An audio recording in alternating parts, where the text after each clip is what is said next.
morning, students. Good morning, ma'am. Good morning. Okay, so let's start our today's class. What we have seen yesterday, हमने कल क्या देखा था? Drugs. Okay, precisely. We have seen medication prescription, then different types of oral Routes. medication. Yes, Routes of drug calculation. routes of medications, that is oral and parenteral route. Then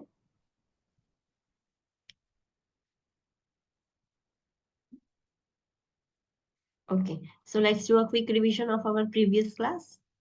Yesterday we have seen medication prescription. A medication prescription should consist of which things? Medication prescription में क्या चीजें होनी चाहिए? Date and time, client name, medication name, dosage, route, frequency, and prescriber site. Yes. So a medication prescription should consist of name of the client, date and time when the prescription has written, name of medication, dose, route, and frequency or time, and at last the signature. What is the red important point that you have to remember?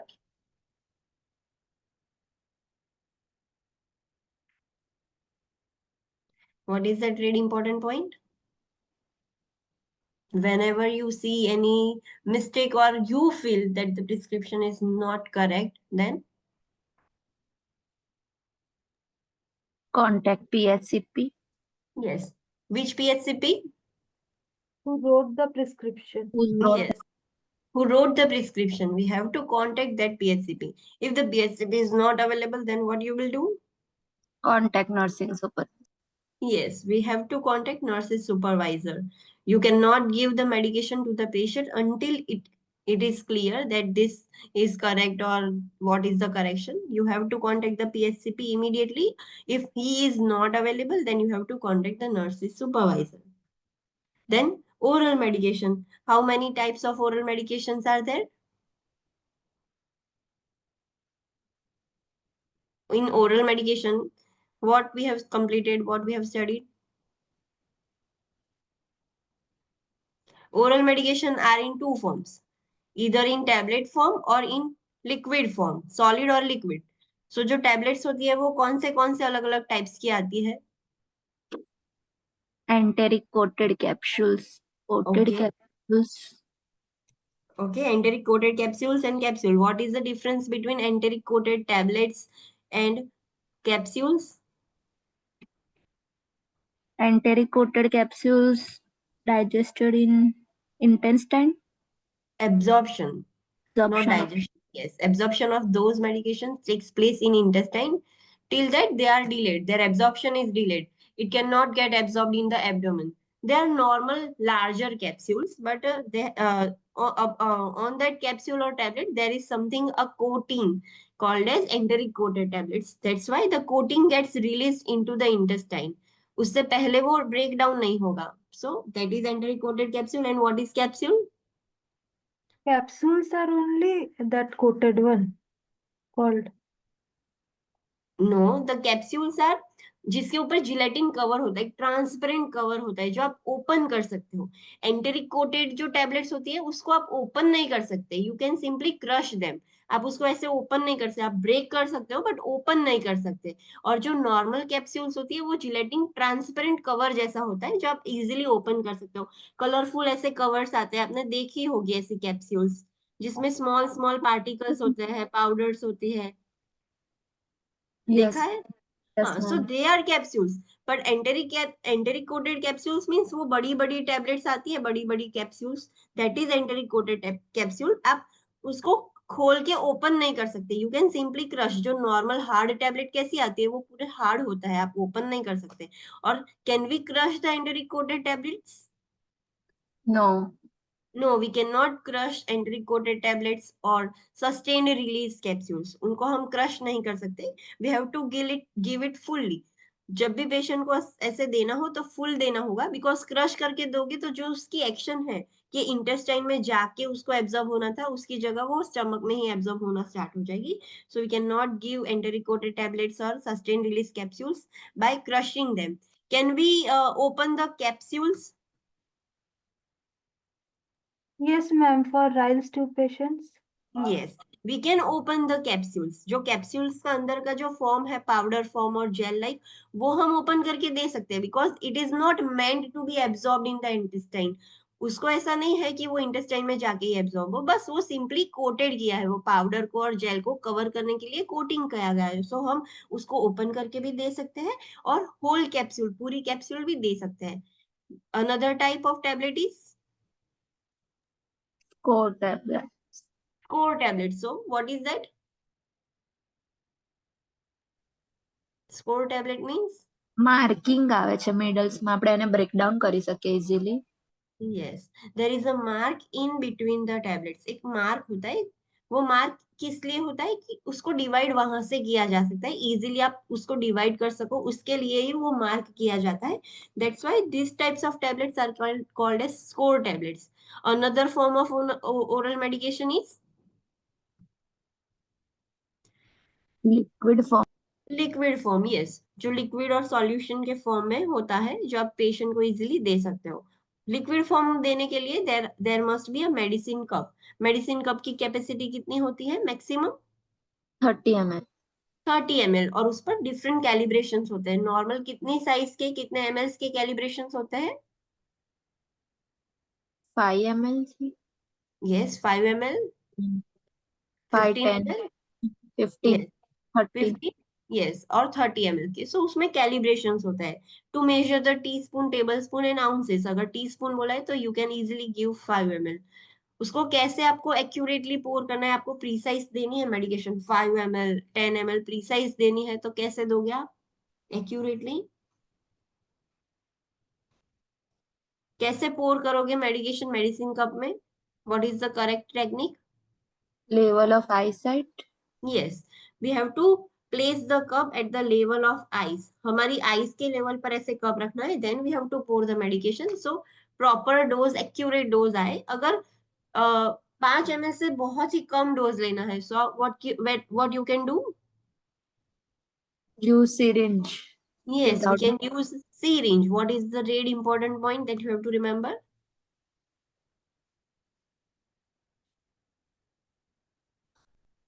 Really important point क्या था?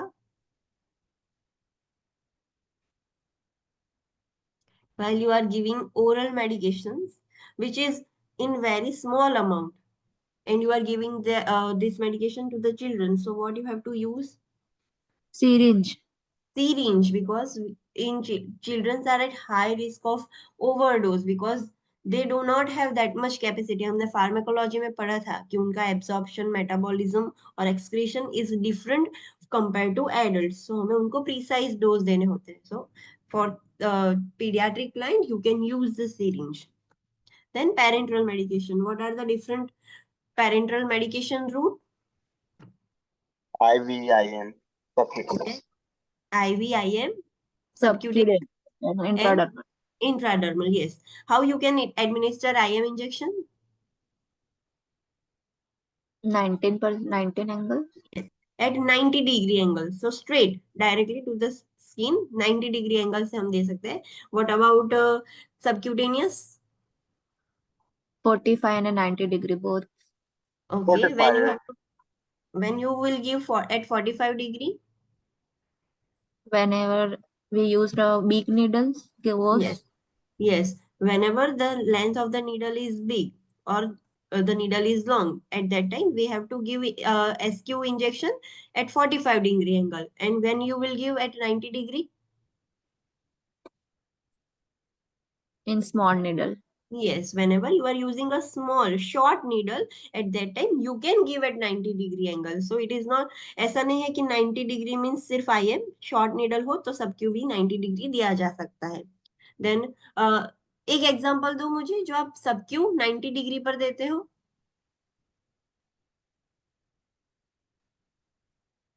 Commonly. Insulin.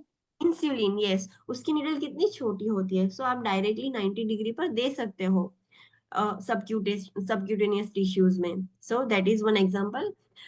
Then what about intradermal? Intradermal आप कैसे दोगे? 15 degree angle. Yes, 5 to 15 degree आप उतना छोटा angle पे आप दे दोगे. हाउ यू विल आइडेंटिफाई कि आपने परफेक्ट दिया है इंट्राडर्मल? બમ્પ થશે।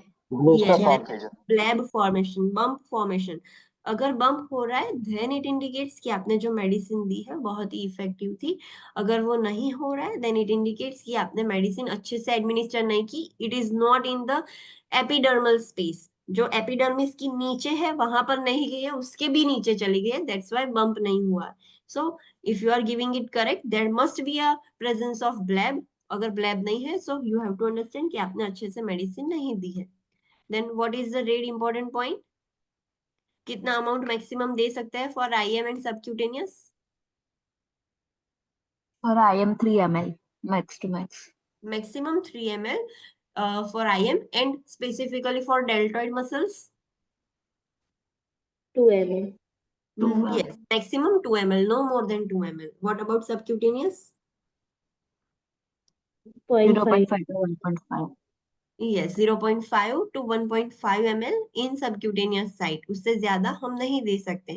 Then we have seen कि अगर obese patient हो और उसको IM इंजेक्शन देना हो तो we will use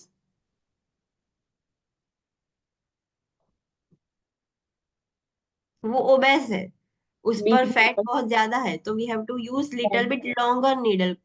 जो नॉर्मल नीडल यूज करते हैं उससे 2 to 3 इंचेस लॉन्ग हमें नीडल यूज करनी होगी. If the person is thin then जो नॉर्मल लेंथ है उससे कम। यस, हाफ और 1 इंच हमें कम नीडल यूज करनी होगी, बिकॉज उस पर कोई भी लाइक फैट ही नहीं है, वो बहुत ही थीन है, तो उतनी कम नीडल में भी डायरेक्ट मसल्स में पहुंच जाएगी.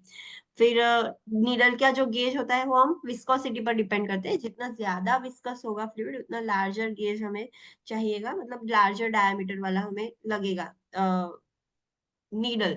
देन जेड ट्रैक मेथड आप कहाँ पर यूज कर सकते हो? जो लार्ज और डीप मसल्स है, जहां पर मसल्स का बल्क ज्यादा है, सो वो कौन से मसल्स है? Ventrogluteal. Ventrogluteal muscles above the hip.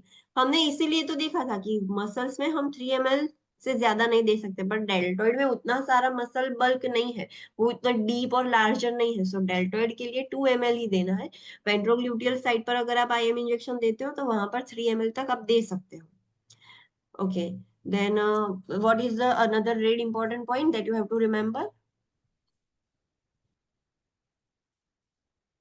This point.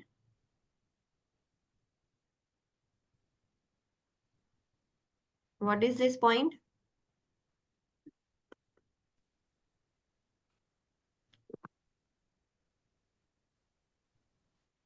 आपको डॉक्टर ने प्रिस्क्राइब किया है, you have to give 2 ml subq injection. So what you will do? Question and verify. Yes, we have to question. This is so much larger amount. We cannot give 2 ml in subcutaneous. If the doctor has prescribed 2 ml IM injections, what you will do?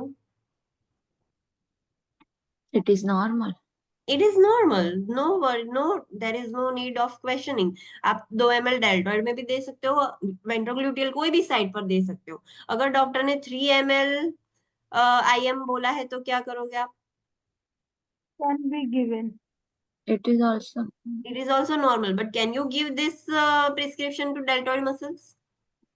No. No. No, हम deltoid muscles में नहीं देंगे, 3 ml है इसलिए हम सिर्फ वो ही साइड सिलेक्ट करेंगे, that is ventrogluteal. So you have to question whenever there is excessive small volumes और लार्ज वॉल्यूम्स.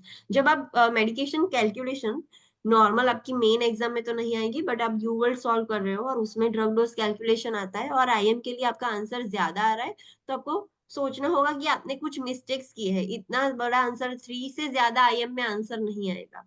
सो यू इससे आपको वो भी पता चलेगा, क्वेश्चन सॉल्व करने में भी इजी रहेगा कि इतना बड़ा अमाउंट आईएम में नहीं आएगा। 1.5 से ज्यादा सबक्यूटेनियस में भी आंसर नहीं आना चाहिए। अगर ज्यादा आ रहा है इट मीन्स कि आपने कुछ मिस्टेक की है, आपका आंसर करेक्ट नहीं है। So it helps you in solving drug dosages calculation also. What about prefilled medication cartridge? उसमें हमने क्या देखा था? What is that? Prefilled medication cartridge क्या होता है?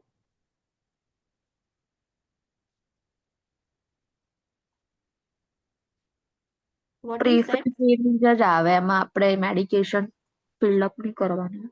Yes, it is already prefilled. जो सिरिंज होती है उस वो प्री फिल्ड मेडिकेशन उसमें भरी हुई होती है।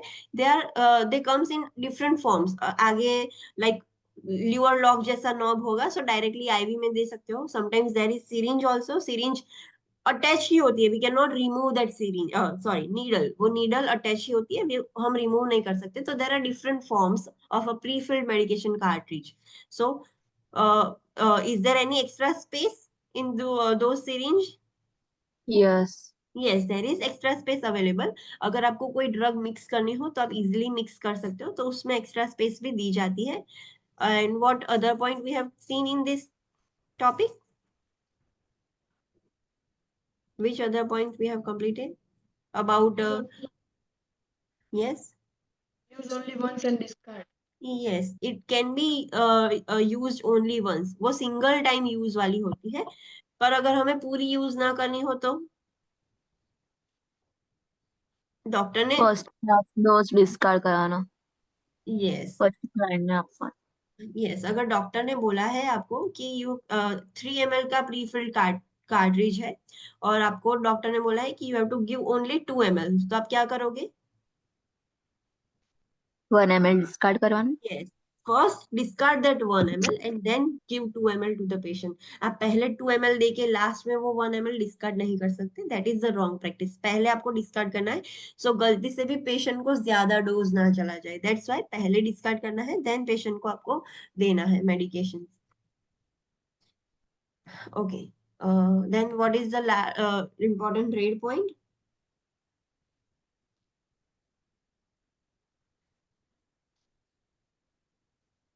Important trade point क्या था?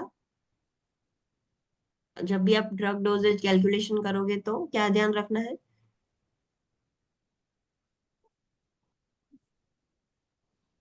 राउंडिंग अप कब करोगे? લાસ્ટ में. लास्ट में। पहले जो आपके इन बिटवीन जो आपके 1.28 1.34 ऐसे नंबर्स आते हैं तो उसको एज इट इज रहने दो। लास्ट में जो आपका लास्ट आंसर है उसमें राउंड अप करना है, but make sure you are reading the question. उसमें अगर कैसा लिखा है, आपको राउंड अप करने के लिए बोला है, होल नंबर बोला है, 1 डेसिमल पॉइंट बोला है, तो राउंड अप करो, otherwise keep the answer as it is, वो जैसा आया है वैसा ही रखो। लास्ट में आपको किससे उन्होंने बोला है कि what you have to do, then follow the question, question properly पढ़ो क्या लिखा है उन्होंने। Okay, next we have seen tuberculin syringe. उसमें हमने क्या देखा था ट्यूबरक्यूलिन सिरिंज में?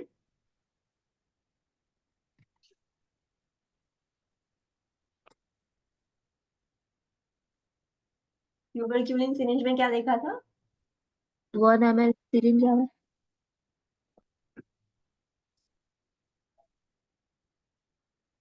Yes, tuberculin syringe comes for 1 ml। उसमें पूरा 1 ml ही कैपेसिटी होती है, उससे ज्यादा नहीं होती, और उसमें कैलिब्रेशन हंड्रेड्स में होते हैं। लाइक जीरो से स्टार्ट होके 1 ml तक होता है, और इन बिटवीन 0.01 0.02 0.03 वैसे होता है। फिर बिटवीन जो कैलिब्रेशन होते हैं जो मार्क किए होते हैं वो 0.1 0.2 0.3 0.4 वैसे होता है, और उसके अंदर छोटे छोटे कैलिब्रेशन होते हैं। What about insulin syringe? Insulin syringe में हमने क्या देखा था? 100 યુનિટ ની આવે ને 30 का 40 યુનિટ ની આવે. Yes, it is available in form of 100 unit, 30 unit and 50 unit। अगर 100 यूनिट की है उसका मतलब क्या है, उसकी कैपेसिटी कितनी है? 1 ml. 1 ml। 30 और 50 ml की सिरिंज कब यूज होगी?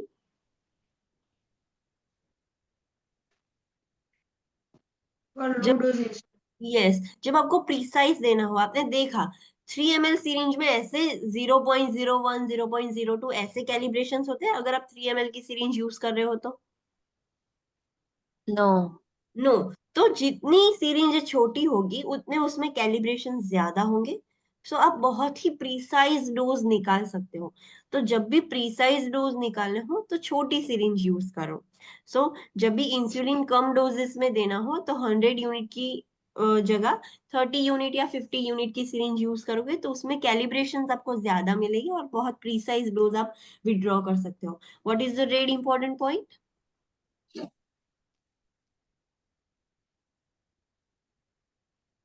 Whenever make regular and NPH insulin, firstly filled regular insulin, then fill NPH. Yes. जब भी आपको बोला गया हो कि रेगुलर और एनपीएच इंसुलिन दोनों साथ में देना है पेशेंट को तो you can not take two syringes. Two insulin syringe में नहीं करना है, एक ही सिरिंज में हमें दोनों मिक्स करना है। So we have to follow the mnemonic RN. RN stands for पहले रेगुलर फिल करना है सिरिंज में, देन एनपीएच इंसुलिन सिरिंज में फिल करना है, फिर मिक्स करके we have to give to the patient. Understood? Okay. Other कौन सी मेथड से आप इंसुलिन दे सकते हो? Insulin pump. And pump. Insulin pumps, they are a computer devices. वो पैचेस होते हैं जो पेशेंट अपने बॉडी पर लगा के रखते हैं and they are working just like human pancreas. वो हमारा जो पेनक्रियास होता है वो कैसे नॉर्मली इंसुलिन डिलीवर करता है तो वैसे ही सेम वर्क करेगा। Other forms of delivering insulin, insulin Pen. Insulin. Pens. Yes, insulin pen है वो बहुत ही कन्वीनियंट है। वो इजिली कोई भी यूज कर सकता है और बहुत ही पोर्टेबल है, कहीं पे भी वो ले जा सकता है, कैरी कर सकता है, और जिसको भी प्रॉब्लम है ऐसे मूवमेंट्स में तो वो भी इजिली एडमिनिस्टर कर पाएगा। Then last is safety needles. What is that? Safety needles means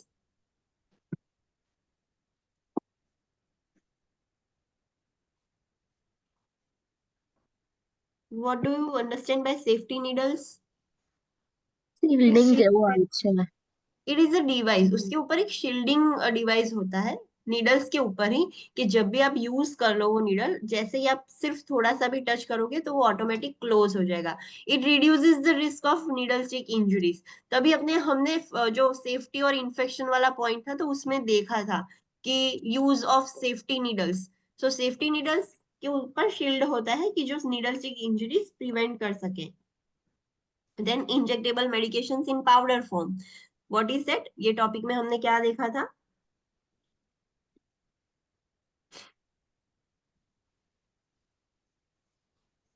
ये टॉपिक में हमने क्या देखा था?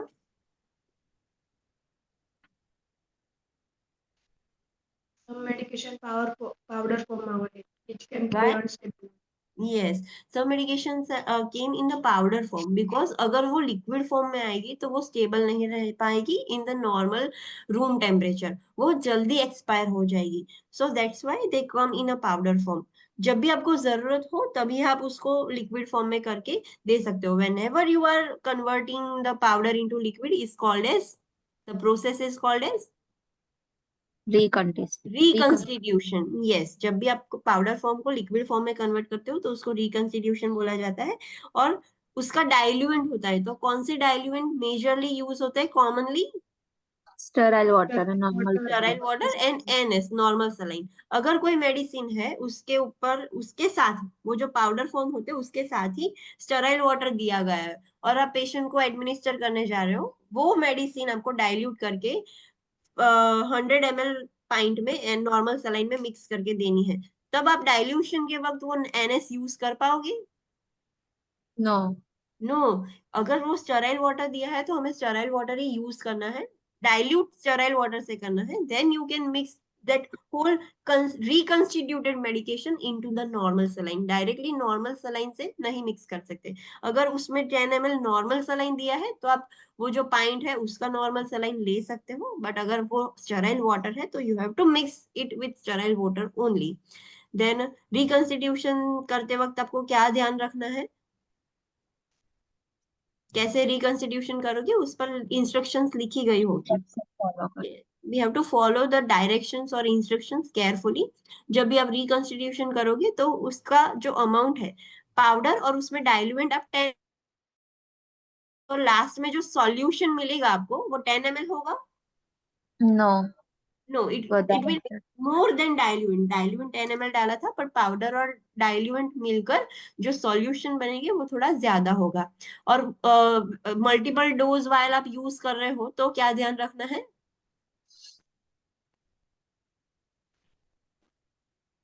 एनी पर लेबल करवा, yes, we have to label. What you have to label? Date and time, of क्यारे प्रिपेयर करी है, रिकंस्टिट्यूशन। यस, जब आपने उसको रिकंस्टिट्यूट किया, आपने प्रिपेयर किया, तो उसका डेट एंड टाइम लिखना है। And then expiry date, expiry date की कितने टाइम में वो एक्सपायर हो जाएगा। Just give let me give you one example. जो पीडियाट्रिक ऑगमेंटिन सिरप आती है वो पाउडर फॉर्म में आती है और उसके साथ स्टेराइल वाटर दिया जाता है। You have to mix that, और डॉक्टर बोलते हैं कि you have to finish this Augmentin syrup within 2 days। अगर वो 2 दिन में आप खत्म नहीं करोगे तो वो तीसरे दिन डार्क ब्राउन हो जाएगी। पहले वो एकदम लाइट येलो होती है। अगर 2 दिन से ज्यादा वो ऑगमेंटिन सिरप, जो रिकंस्टिट्यूटेड सिरप है, वो अगर रहेगी 2 दिन से ज्यादा, तो वो डार्क ब्राउन कलर की हो जाएगी and we can not use that syrup. So उस वो बहुत ही स्मॉल कैपेसिटी में आती है। 2 दिन में अगर बीडी और टीआईडी चल रहा है तो वो खत्म हो ही जाती है, वो लोग ऐसे ही बनाते हैं। बट अगर पेरेंट्स ऐसे हो कि नहीं खत्म हुई तो लेट मी कीप दिस, तो we can not keep that syrup. आपने वो इजीली देखा होगा कि वो कलर चेंज हो जाता है। तो पीडियाट्रिक ऑगमेंटिन वो पाउडर फॉर्म में ही आता है। Okay, any doubt till this? Yes और नो? No, इसमें ma'am. कोई डाउट था? Okay, so today we will study more formulas. अभी आज हम दूसरे फॉर्मूलाज स्टडी करेंगे। ये सारे फॉर्मूलाज आपको याद रखने हैं। Okay, so let's start with the calculating correct dosages. अभी करेक्ट डोज आपको कैसे कैलकुलेट करने हैं वो स्टडी करते हैं। So let's the formula is it given in box 14.8. We will see that formula at last. When calculating dosages of oral medication, check the calculation and question the prescription if calculation calls for more than 3 tablets. जब आप calculation कर रहे हो, आपको exam में, not your real exam, अगर आप UL solve कर रहे हो और आपको क्वेश्चन दिया गया है कि how many tablets a nurse will give. हमने ऐसे क्वेश्चन 2 सॉल्व किए थे कि कितनी टैबलेट्स देनी है। तो अगर आपका आंसर मोर देन 3 टैबलेट्स आता है तो यू हैव टू चेक कि आपने कहीं पे मिस्टेक की है। कभी भी ऐसा आंसर नहीं आएगा कि पेशेंट को आपको 3 से ज्यादा टैबलेट देनी पड़े। मैक्सिमम 3 टैबलेट्स ही दे सकते हो एट अ टाइम, उससे ज्यादा आप कोई भी मेडिसिन में टैबलेट्स नहीं दे सकते। तो जब भी आपका आंसर 3 टैबलेट से ज्यादा आता है तो you have to check, you have to question the prescription. Doctor ने भी गलती से ऐसे लिख दिया हो कि give 3 tablets to the patient, तो आपको क्वेश्चन करना होगा कि no, we can not give more than 3 tablets. When calculating dosages of parenteral medication, check the calculation and question the prescription if amount to be given is too large dose. Yes, हमें पता है कि IM में इससे ज्यादा नहीं, subcutaneous में इससे ज्यादा नहीं दे सकते। तो जब आप कैलकुलेशन कर रहे हो और उसमें भी बड़ा आंसर आ रहा है, लार्जर डोज आ रहा है, तो you have to check it once again. आपकी कैलकुलेशन चेक करो, आपने कहीं पे मिस्टेक की है।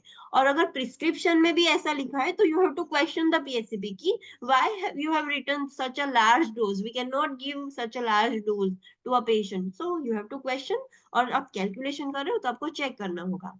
Be sure that all measures are in the same system and that all units are in the same size. Yes, जब भी आप क्वेश्चन सॉल्व करते हो तो मेक श्योर कि जो यूनिट्स है वो सेम सिस्टम में हो। लाइक एक एपोथेकेरी का और एक मेट्रिक का ना हो। और जब भी एक सिस्टम का हो तो सेम साइज का हो। सेम साइज मींस ग्राम में और एमजी, ऐसा ना हो दोनों एमजी में हो या दोनों ग्राम में हो। सो मेक श्योर कि सेम यूनिट सिस्टम का हो और सेम साइज का हो। कन्वर्टिंग व्हेन नेसेसरी, अगर सेम साइज का नहीं है तो पहले आपको पहले कन्वर्जन करना होगा। Then you can start the calculation. Calculation के एंड में आप कन्वर्जन नहीं कर सकते। Carefully consider what the reasonable amount of the medication that would be administered is. और कैलकुलेशन के बाद देखो कि आपका आंसर जो आया है वो सूटेबल है कि नहीं, इतना हम दे सकते हैं कि नहीं दे सकते। अगर बहुत लार्ज है, बहुत कम है, so you have to think कि इतना कम और इतना ज्यादा तो हम दे ही नहीं सकते पेशेंट को। तो लास्ट में you have to think that round standard injection doses to 10th and measure in 3 ml syringe. Follow the agency policy. Yes, हम अगर रियल लाइफ सिनारियो में, क्लिनिकल सेटिंग्स में आप कैलकुलेशन करते हो और आपका आंसर आता है 1.28, 0.24, तो आप कितना दोगे? 1.28 आंसर आया है, तो आप कितना दोगे पेशेंट को? 2. Yes, 2 ml। और 1.24 आया है तो 3. 1.5.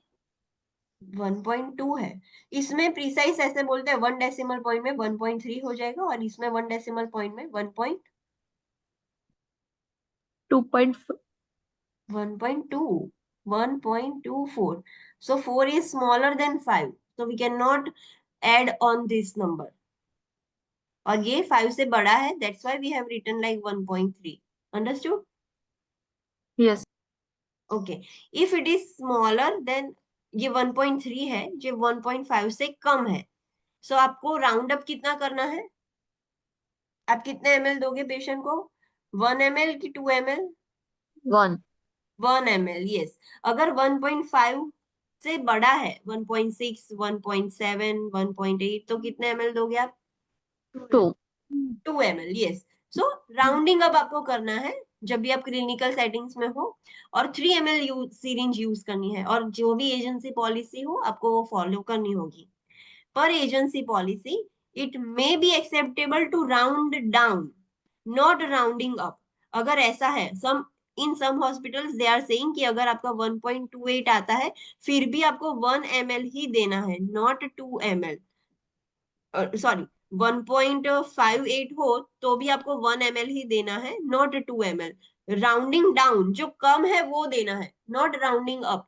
नॉर्मली हम क्या करते हैं? राउंड अप करते हैं। 58 है, so we will write is 1.6, और 1.6 है, so we give 2 ml। But अगर एजेंसी, वो हॉस्पिटल ऐसा बोले कि हमको राउंड डाउन करना है, so you can not give 2 ml to the patient, you have to give 1 ml। Understood what Yes. I'm trying to say? Huh. So in some agency policy, it may be acceptable to round it down, not rounding up. Round up नहीं करना है, round down करना है। Small critical amounts of all children doses to hundreds and measure in 1 ml tuberculin syringe. जो बहुत ही small dosage हो, बहुत ही critical dosage हो, child को देना हो, तो हमें वो 1 ml ट्यूबरक्यूलिन सिरिंज में मेजर करना है। For example 1.752 ml can be rounded to 1.75 ml, और 1.75 हमें प्रीसाइज ml देना है, सो हम ट्यूबरक्यूलिन सिरिंज से मेजर कर सकते हैं इतना। अंडरस्टूड? पहले 1 ml लेंगे और 0.75 ml लास्ट में लेंगे, तो हम प्रीसाइज ट्यूबरक्यूलिन सिरिंज से हम प्रीसाइजली मेजर कर पाएंगे। अंडरस्टूड? स्मॉलर जो डोजेस होते हैं, हाँ। In addition to using the standard formula, calculation can be done using dimensional analysis. See box 14.8. जो हम स्टैंडर्ड फॉर्मूला यूज कर रहे थे D/H into V, उसके अलावा हम डायमेंशनल एनालिसिस फॉर्मूला भी यूज कर सकते हैं। एनालिसिस फॉर्मूला मींस जो हम नॉर्मली यूज करते आ रहे थे, लाइक दिस कि 5000 यूनिट इन 1 ml, तो आपको बोला है डॉक्टर ने कि आपको 8000 यूनिट्स देने हैं, तो आप पूरा कैलकुलेशन करोगे ऐसे D/H into V। सो डी में डॉक्टर ने बोला है 8000 यूनिट्स हमें देना है, सो डिजायर्ड में आप कितना लिखोगे? 8,000. 8000। और अवेलेबल ऑन हैंड कितना है? 5,000. 5000। और वॉल्यूम व्हीकल कितना है? 1 ml. 1 ml, so you will write 1, okay, और ये unit, so you can do this 8 divide by 5, जो भी आंसर आता है वो आपका आंसर है।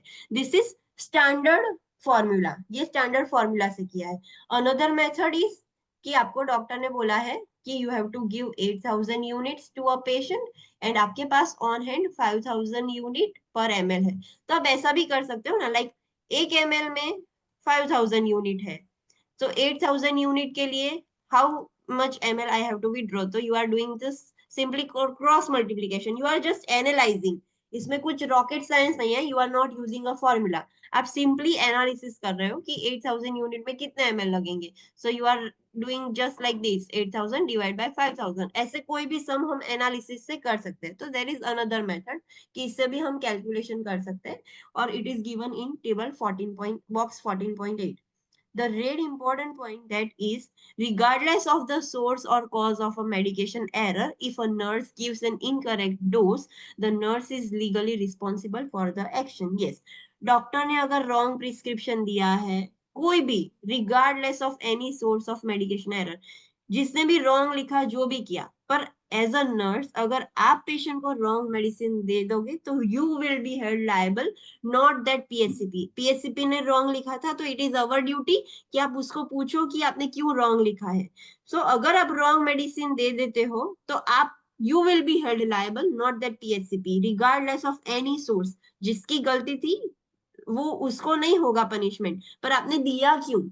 Why you have given the wrong medication? You should know that this is wrong. और पीएससीपी ने लिखा है, फिर भी आप क्वेश्चन कर सकते हो, फिर भी आपने दिया है तो you will be held liable. Understood? Yes, ma'am. कोई भी सोर्स हो, किसी की भी गलती हो, जिसने रॉन्ग लिखा है उस पर क्वेश्चन नहीं होगा कि आपने क्यों रॉन्ग लिखा है. क्वेश्चन आप पर होगा कि आपने क्यों wrong medicine the. You don't know the correct dose, आपको पता होना चाहिए. So that's why a nurse will be held liable for this action.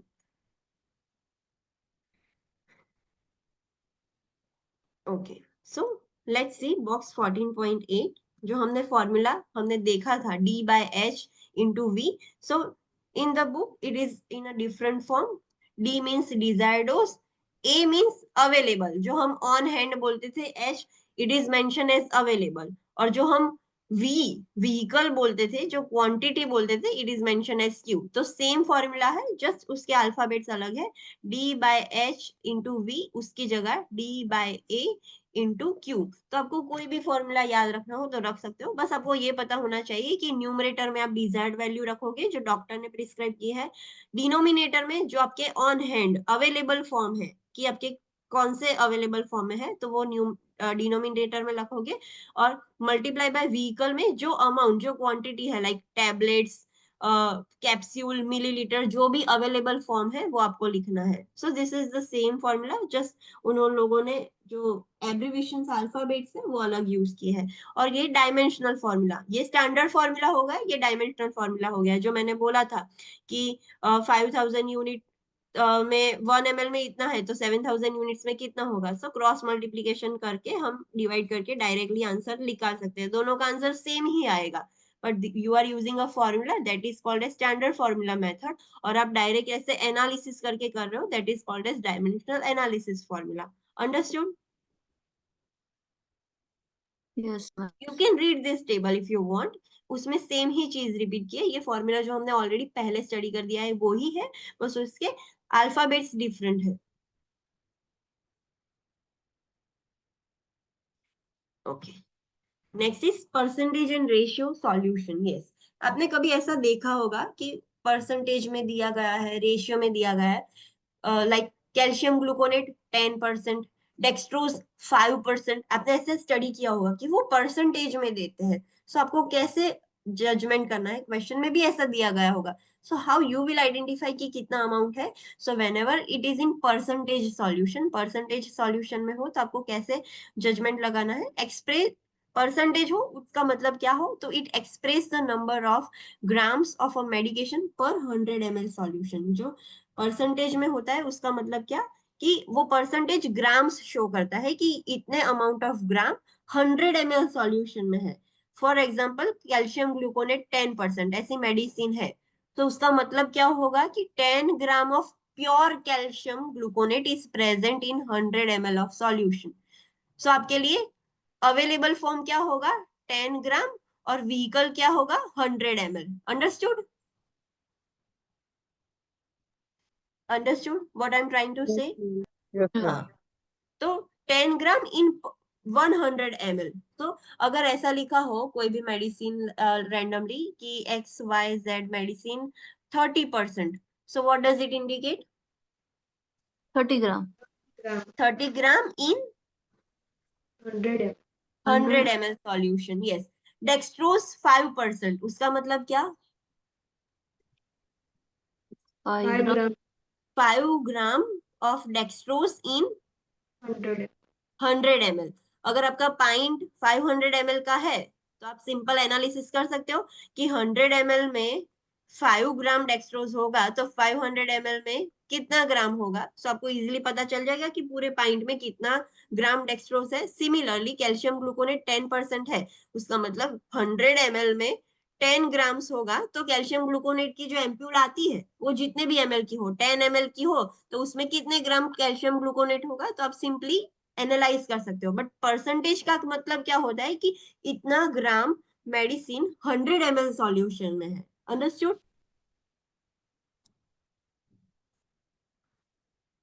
Yes और no?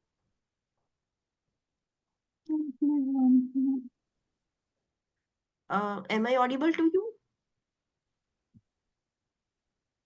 Yes, ma'am. Okay. Do you get my point? Percentage जब भी लिखा हो तो वो परसेंटेज आपको ग्राम में कंसीडर करना है, और इतना ग्राम कितने अमाउंट ऑफ डाइल्यूएंट में होगा, 100 ml ऑफ सॉल्यूशन में। अंडरस्टूड? એટલે મેમ બધા જ ગ્રામ 100 ml માં જ કાઉન્ટ કરવાના એવું? હા, 100 ml માં જ કાઉન્ટ કરવાના. ઓકે. આટલા ગ્રામ 100 ml માં છે. હવે તમારી જોડે એમ્પ્યુલ છે 20 ml ની, તો પછી તમારે કેલ્ક્યુલેશન કરવું પડે ને કે 10 ગ્રામ 100 ml માં હોય છે, but I have only 20 ml એમ્પ્યુલ, તો 20 ml માં કેટલું હશે? અંડરસ્ટૂડ? So okay. you will do like this, 20 ml into 10 gram divided by 100 ml. So ml will get cancelled, 0 0 cancel. તો તમારી જોડે જે 20 ml ની એમ્પ્યુલ છે એની અંદર ખાલી 2 ગ્રામ જ કેલ્શિયમ ગ્લુકોનેટ છે. અંડરસ્ટૂડ? પણ એની સ્ટ્રેન્થ કેટલી છે? સો 10% એની સ્ટ્રેન્થ કહેવાય. એટલો મતલબ કે 100 ml ની અંદર 10% 10 ગ્રામ કેલ્શિયમ ગ્લુકોનેટ હોય. તમારી જોડે 100 ml ની એમ્પ્યુલ ના હોય, તમારી જોડે 20 ml ની જ હોય, 10 ml 20 ml. સો એમાં કેટલું થશે એ તમારે જ્યારે કેલ્ક્યુલેશન કરો ત્યારે આવી રીતે કેલ્ક્યુલેટ કરવાનું, પણ કન્સિડર શું કરવાનું કે 10 ગ્રામ 100 ml માં છે. અંડરસ્ટૂડ?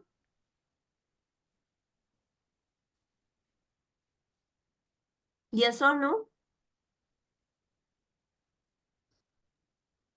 Confused? Okay. Jayanti, your voice is not clear. I didn't understand, ma'am. Okay, you didn't understand? Let me explain you. अगर आप कोई भी मेडिसिन पढ़ रहे हो, उसमें लिखा है कि दिस मेडिसिन इज 5%, 10%, 15% और 20%, उसका मतलब क्या होगा कि 5 ग्राम in 100 ml, 10 gram in 100 ml, 15 gram in 100 ml, 20 grams in 100 ml. ऐसा उसका मतलब होता है कि इतनी मेडिसिन अगर 100 ml सॉल्यूशन हो तो 10 ग्राम्स होगा. सिंपल मीनिंग उसका यही होता है.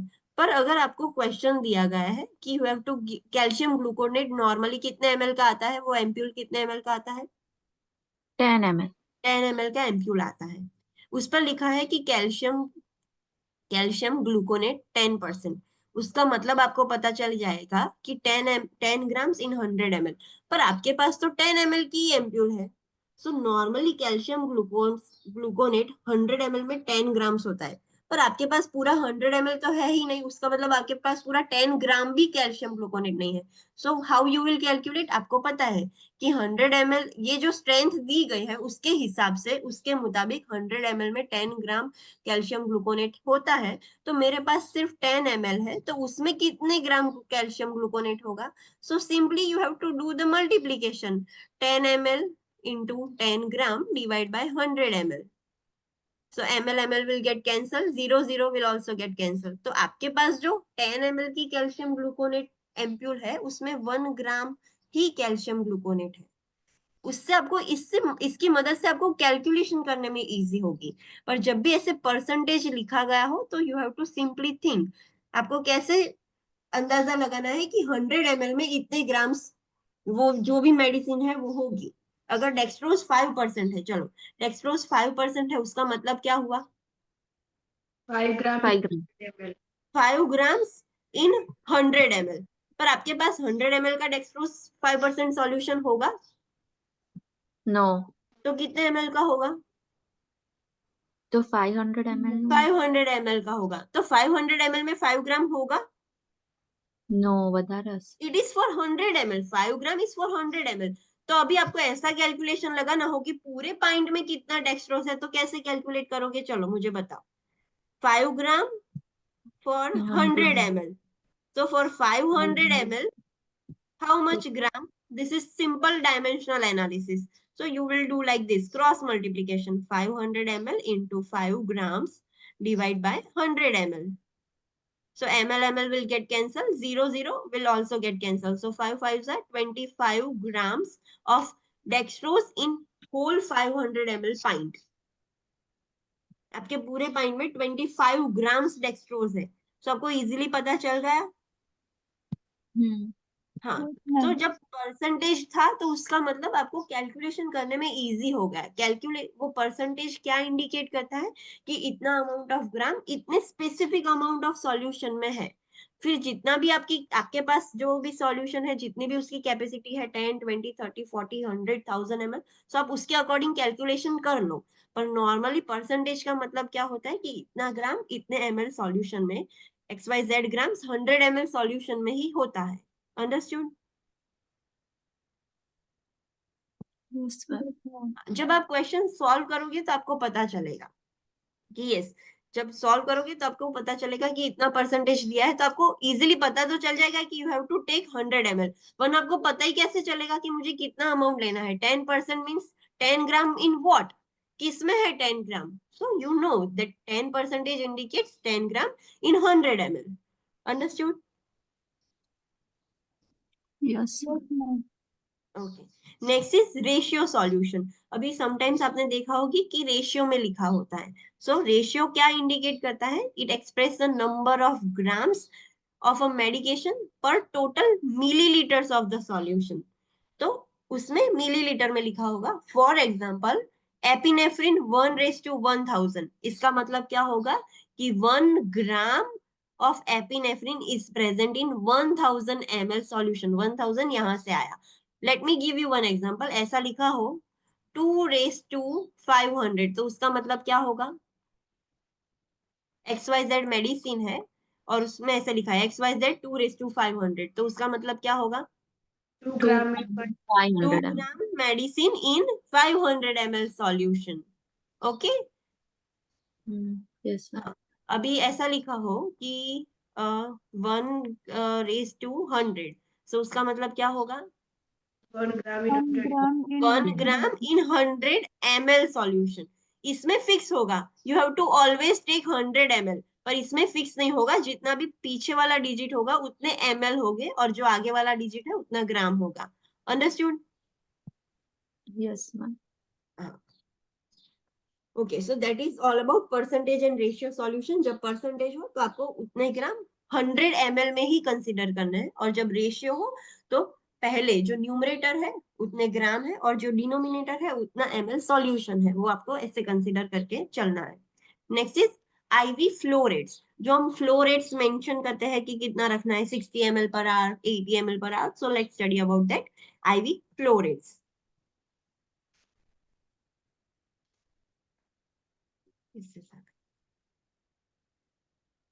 Okay, so the formula for IV calculation, ये तीनों फॉर्मूला आपके लिए बहुत इंपॉर्टेंट है. You have to remember all this 3 formula.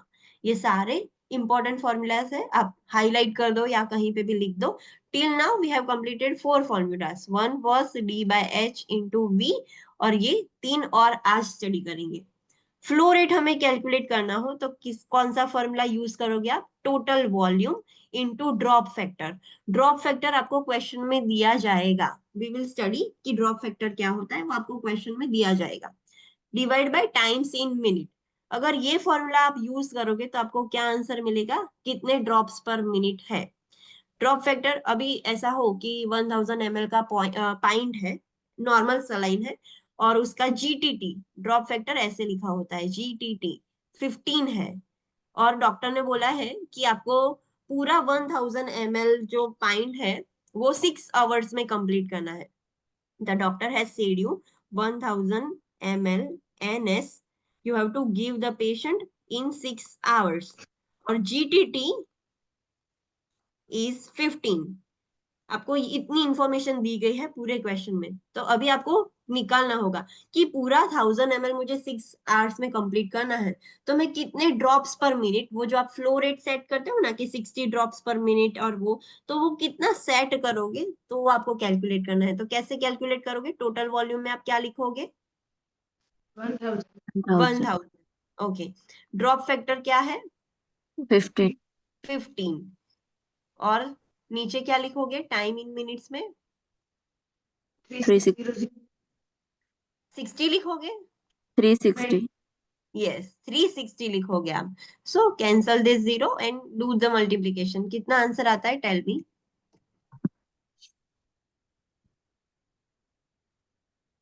4.60.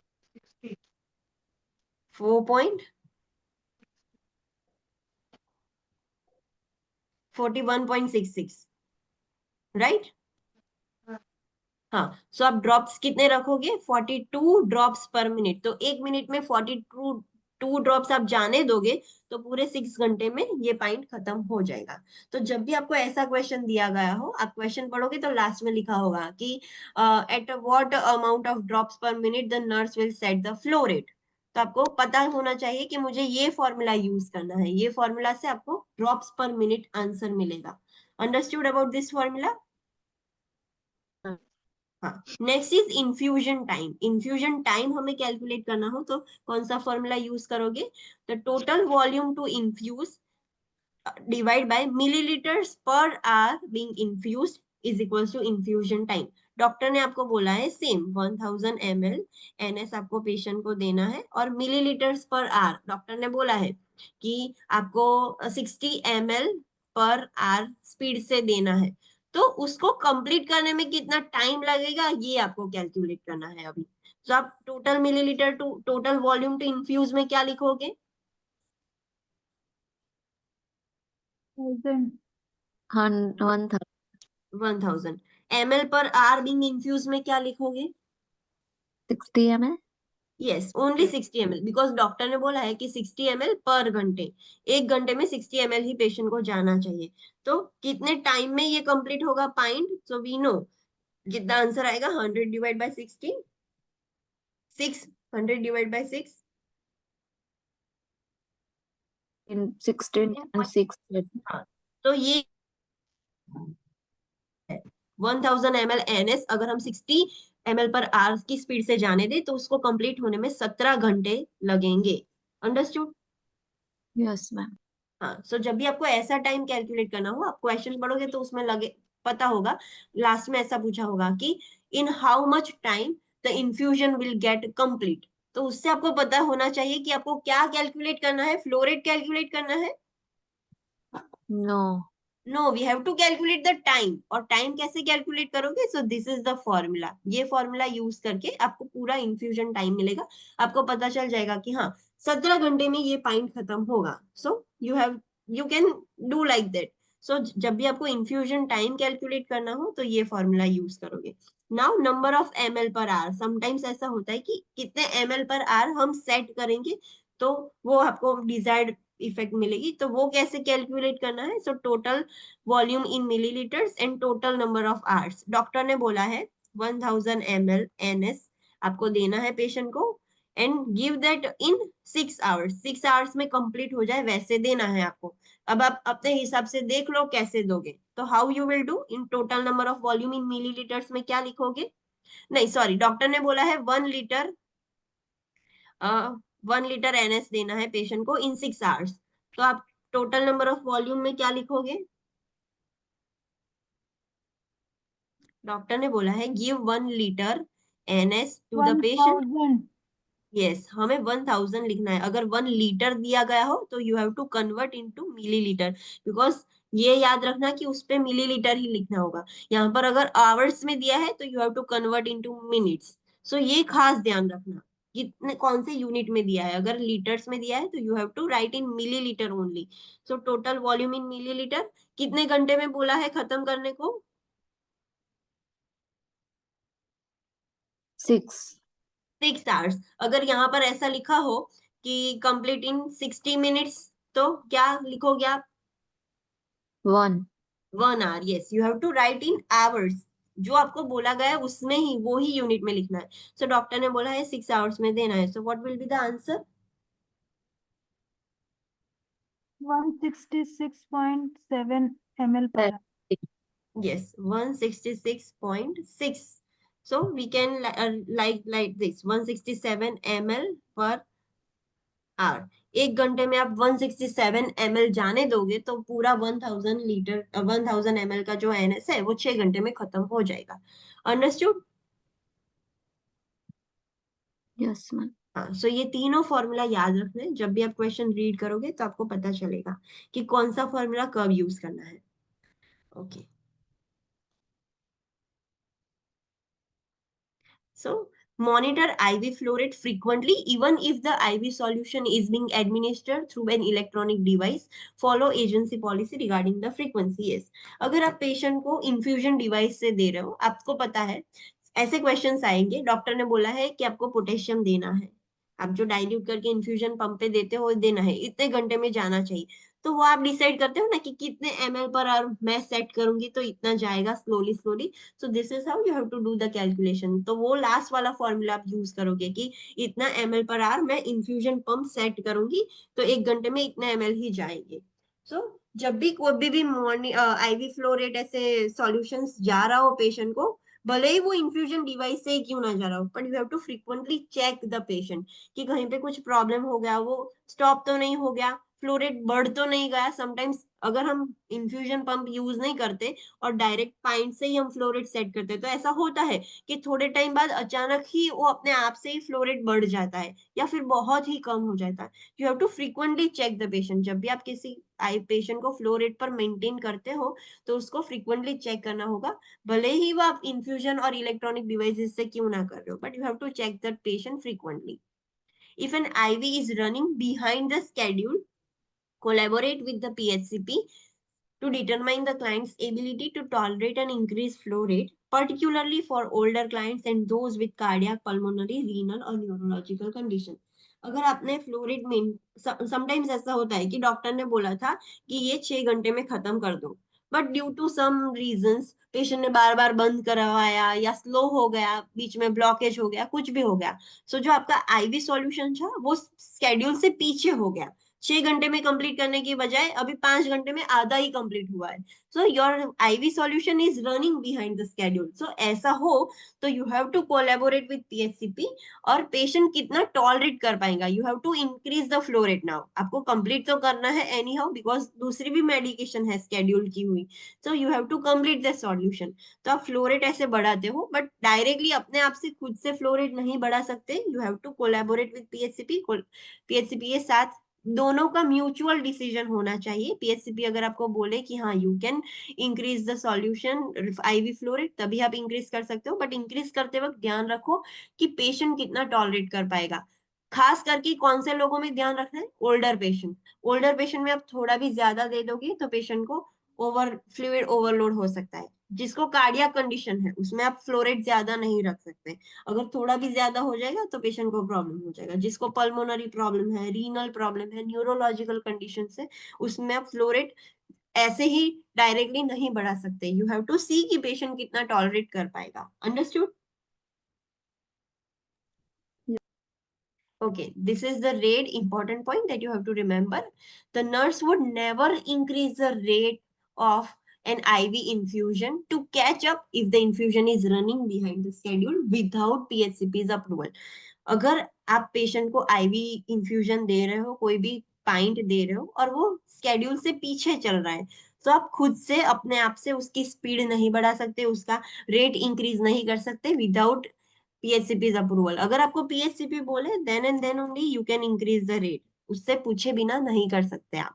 The nurse needs to include an IV fluid administered in the intake proportion of the client's assessment. Yes, हमें पता है कि हम जो intake output चेक करते हैं तो उसमें IV fluid हम कंसिडर करते हैं. इंटेक में सिर्फ पेशेंट जो कंज्यूम करता है वो ही नहीं आता, जो आईवी फ्लूइड जो इन्फ्यूजन हम देते हैं वो भी इंटेक में ही कंसिडर करना है हमें. This is very important. You have to remember this point. Whenever a prescribed IV rate is increased, the nurse needs to assess the client for increased respiration and increased lung congestion, which could indicate fluid overload. जब भी आपको जो prescribed IV rate था वो ज्यादा था, like doctor ने 100 ml 120 ml per our ऐसा बोला है, ज्यादा बोला है, तो आपको पेशेंट को चेक करना होगा कि कहीं रेस्पिरेशंस तो इंक्रीज नहीं हो गए. जब भी फ्लूइड वॉल्यूम ओवरलोड हो जाएगा तो ब्लड प्रेशर भी इंक्रीज हो जाएगा, हार्ट रेट भी एकदम स्ट्रॉन्ग एंड बाउंडिंग पल्स आएगी, सो +4 पल्स आएगी उसकी. फिर रेस्पिरेशन इंक्रीज होगा, हार्ट रेट इंक्रीज होगी, ब्लड प्रेशर इंक्रीज होगा, सो इट इंडिकेट्स कि पेशेंट को फ्लूइड वॉल्यूम ओवरलोड हो गया है. There is a need to decrease the rate of the fluid. Lung congestion हो गया है कि नहीं, वो आपको असेस करना होगा पेशेंट को. ऐसा नहीं कि आपने फास्ट रख दिया तो now your task is finished. IV intravenously administered fluids are prescribed most frequently based on the milliliters per hour. Yes. जब भी आपने देखा होगा जो IV फ्लूइड्स होते हैं वो कैसे प्रिस्क्राइब करते हैं, ml पर आवर की सिस्टम से ही वो प्रिस्क्राइब करेंगे कि 60 ml per our, 40 ml per hour, 80 ml per our, 100 ml per our, ऐसे ही वो प्रिस्क्राइब करते हैं रैंडमली. वो नहीं बोलते कि इतना खत्म कर दो. They will always give you ml per are ratio, आपको वो दे ही देंगे कि इतने ml पर आर आपको स्पीड रखनी है, उससे ज्यादा नहीं रखनी. The volume per hour prescribed is administered by setting the flow rate which is counted in drops per minute. Yes, आपने फ्लो रेट सेट कर दिया, लाइक डॉक्टर ने आपको बोल दिया कि 60 ml पर आवर आपको स्पीड रखनी है, तो आपको कैसे पता चलेगा कि 1 घंटे में 60 ml ही जाएगा? So you have to calculate the drops per minute. वो जो आप चैम्बर जो IV जो ट्यूबिंग होती है उस चैम्बर में आप ऐसे ड्रॉप गिरते हुए दिखते हो, ड्रॉप देखा है कैसे ड्रॉप गिर रहा है, तो कितनी स्पीड से गिर रहा है, तो 1 मिनट में कितने ड्रॉप्स गिर रहे हैं. अगर 60 ml पर आवर आपको रखना है तो इतने स्पेसिफिक ड्रॉप्स गिरने चाहिए 1 मिनट में. तो आप ऐसे 1 मिनट तक खड़े रहकर चेक करोगे कि हाँ इतने ड्रॉप्स गिर रहे हैं. सो ml पर आवर आपको कैसे पता चलेगा, तो उसको ड्रॉप पर मिनट से ही आपको पता चलेगा कि अगर आपको 60 ml पर आवर स्पीड रखनी है तो इतने ड्रॉप्स पर मिनट रखोगे तभी वो 60 ml पर आवर जाएगा. अंडरस्टूड? Yes, ma'am. हाँ. Most flow rates calculation involves changing milliliters per hour to drops per minute. Yes, ऐसे फ्लो रेट्स होते हैं जो बहुत ही प्रीसाइज होते हैं, जो ml पर आवर होते हैं उसका हमें चेंज करना पड़ता है ड्रॉप्स पर मिनट. सो इतने ड्रॉप्स पर मिनट हम जाने देंगे तो इतने टाइम में वो कंप्लीट हो जाएगा, but you have to check the drops not ml per hour. Next is intravenous tubings. जो IV की जो ट्यूबिंग्स होती है वो, so IV tubing sets are calibrated in drops per milliliter. This calibration is needed for calculating the flow rates. जो भी IV tubes होती है उसमें कैलिब्रेशंस होते हैं. सारी IV ट्यूब्स आपने कभी ध्यान से देखा होगा, तो IV ट्यूब के पीछे आप पढ़ोगे तो उसमें लिखा होगा कि ये IV ट्यूबिंग का GTT फैक्टर क्या है, ड्रॉप फैक्टर क्या है एक्चुअली, कि कितने ड्रॉप्स पर मिनट ये IV ट्यूबिंग से कितने drops, maximum drops per minute जा सकते हैं, ऐसा लिखा होगा. व्हेनेवर यू गेट टाइम एक बार उसे उल्टा करके पढ़ना, उस पर लिखा होता है, हर IV ट्यूबिंग में लिखा होता है कि उसका फ्लो रेट कितना है, ड्रॉप फैक्टर कितना है. अ स्टैंडर्ड और micro set is used for routine adult IV administration. Depending on the manufacturers and type of tubing, the set will require 10 to 20 drops GTT to equal 1 ml. जो standard micro drip set होता है जो हम regularly use करते हैं, सो उसके पीछे आप ऐसे उसको उल्टा कर पढ़ोगे तो उसमें नॉर्मली लिखा होगा 10 to 20. नॉर्मल 15 GTT आइडियली सब में होता है, 15 इज द आइडियल, जो 10 और 20 के बीच में होता है, तो 15 वैल्यू आपको ज्यादा देखने को मिलेगी. सो उस पर लिखा है कि इसका ड्रॉप फैक्टर कितना है, 10 to 20 के बीच में होता है GTT, और उसका मतलब 1 ml होता है. अगर 20 ड्रॉप्स गिरेंगे तो वो 1 ml सॉल्यूशन बनाएंगे. 20 ड्रॉप्स आप डालोगे तो अब 1 ml जितना बनेगा. सो आपको उससे पता चल जाएगा कि 1 ml per minute. So 20 drops per minute is equals to 1 ml per minute. Understood? Yes और no? Should I repeat it? No, ma'am. Okay. A mini drip और वो मैक्रो ड्रिप था. Second is a mini drip और micro drip set is used when more exact measurements are needed such as intensive care units and paediatric units. आपने देखा होगा 2 types के set आते हैं, मैक्रो ड्रिप जो नॉर्मल रूटीन में हम यूज करते हैं, और माइक्रो ड्रिप। माइक्रो ड्रिप कब यूज करते हो आप कॉमनली? एल्ब्यूमिन का आईवी सेट देखा है आपने कभी? जब पेशेंट को एल्ब्यूमिन दिया जाता है तो, यस और नो? नो वन, किसी ने नहीं देखा? Yes ma'am. देखा है। तो उसमें एल्ब्यूमिन जब आप देते हो तो आप नॉर्मल आईवी सेट क्यों यूज नहीं करते? क्योंकि वो 6 आवर्स ऐसे ज्यादा आवर्स जाना मतलब हाँ, we have to give the albumin very slowly, that's why हम माइक्रो ड्रिप सेट यूज करते हैं। वो माइक्रो ड्रिप सेट में बहुत ही धीरे धीरे धीरे धीरे ड्रॉप्स गिरेंगे। सो उसकी हेल्प से, उसकी वजह से वो जो सॉल्यूशन है वो बहुत देर तक चलेगा। So in such solutions we are using micro drip set. और जो मिनी और माइक्रो ड्रिप सेट होता है उसका जीटीटी फैक्टर कितना होता है? 60। उसका जीटीटी फैक्टर होता है 60 जीटीटी। इसका मतलब उसमें कितना था, 20 ड्रॉप्स गिरेंगे ना तो उसमें 1 ml हो जाएगा, बिकॉज वो उतनी स्पीड से गिर रहा है। और इसमें 60 ड्रॉप्स गिरेंगे तब जाके 1 ml होगा। सो सोचो कितना स्लोली स्लोली स्लोली स्लोली गिर रहा है। सो जो माइक्रो ड्रिप सेट होता है उसका जीटीटी ड्रॉप फैक्टर 60 जीटीटी होता है, और उसका मतलब 1 ml होगा। Understood the difference? हाँ, the calibration in drops per milliliter is written only in the IV tubing packaging।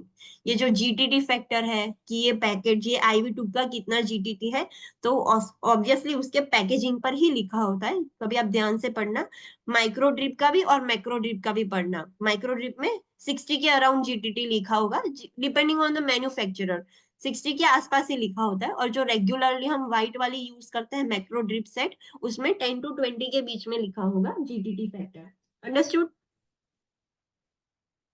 Yes, Yes. ma'am. Okay, so let's take a short break. उसके बाद हम 2 और फार्मूला स्टडी करेंगे। Then this is the over, this is the end of the chapter. So till now we have learn 4 formulas. उसके बाद 2 और formula हमें पढ़ने हैं। So let's take a short break. Online students please come back from break. Should we start now? Yes, ma'am. Okay, so let's start. Calculation for infusions prescribed by unit dosage per hour. So अब हम ऐसा calculation study करने चाह रहे हैं, और ऐसा formula जिसमें यूनिट्स के फॉर्म में दिया है, लाइक इंसुलिन, पेनिसिलिन, हिपेरिन, वो कैसे यूनिट्स में दिया जाता है, वो यूनिट डोज में दिया है, और आपको उसका इन्फ्यूजन सेट करना है। तो आप कैसे सेट करोगे, कितने ml पर आवर सेट करोगे? तो we are going to study that formula. The most common medication that will be prescribed by unit dosage per hour and run by continuous infusions are heparin and regular insulin. We know कि कौन सी ऐसी medication है जो unit के form में आती है और कंटिन्यूअस। आपने ऐसा देखा होगा कि जो पेशेंट होते हैं डायबिटीज वाले, तो उनको इंसुलिन का इन्फ्यूजन, कंटिन्यूअस इन्फ्यूजन चालू रहता है। तो कौन सी ऐसी मेडिकेशन है जो ऐसे कंटिन्यूअस इन्फ्यूजन पे दी जाती है, और उसका डोजेज भी यूनिट पर आवर होता है कि इतने 1 घंटे में इतने यूनिट इंसुलिन जाना चाहिए। So the common medicine are heparin sodium and regular insulin. ये तो बहुत ही कॉमनली यूज होती है। Calculation of this infusion can be using 2 step processes. Yes, जब भी आपको एग्जाम में और क्वेश्चन सॉल्व करो तो ऐसा क्वेश्चन आया जाए तो आपको 2 स्टेप में सॉल्व करना होगा। नॉर्मली अभी तक जो हमने फॉर्मूला देखा वो सिंगल फॉर्मूला था, क्वेश्चन था you have to write the values in the formula and you will get the answer. पर अगर ऐसे क्वेश्चंस हो यूनिट वाले और उसमें भी ml पर आर आपको आंसर फाइंड आउट करना है, सो वो 2 स्टेप में करना होगा। There are 2 different formulas for only 1 type of sum. So let's start. Calculation of these problems can be done using 2-step process.